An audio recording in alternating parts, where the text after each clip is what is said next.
Wat vinden jullie zo mooi aan de kermis? Gezelligheid en ja, de drukte.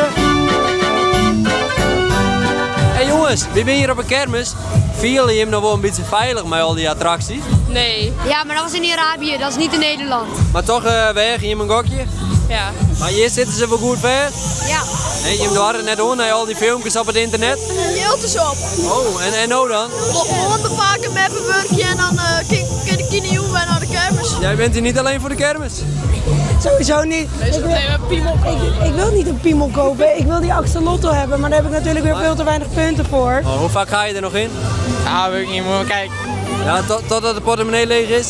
Ja, tot wel aanpassen portemonnee, hè, niet mijn portemonnee. Oh, kijk, jij hebt het goed voor elkaar. Ja. En nu zie ik wel eens video's online dat zo'n ding er vanaf valt. Ja, klopt, maar het zijn niet de Nederlandse, dit is een Nederlands product. En hier krijgen we meer keuringen dan in het buitenland. En ik zie iedereen om je heen die gaat ruimen, maar jullie blijven nog een rondje? Ja, ja, zeker. Hoeveelste rondje is dit? Geen idee. Ik heb 30. Wat er anders is gebeurd in Saudi-Arabië, en het is niet op de kermis gebeurd, is in een park gebeurd, in een pretpark. En hoe is het met je maag? Heb je een beetje sterke maag? Ja, zeker. Ja? Ja.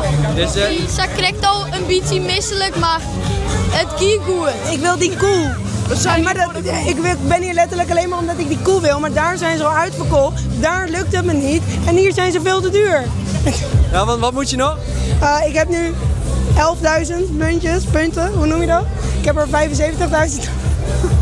Dus jij bent hier nog wel even? Ik ga Ik kan wel even sponsoren, toch? Ja, misschien wel. Ja, nou dat denk ik niet. Nou, jammer.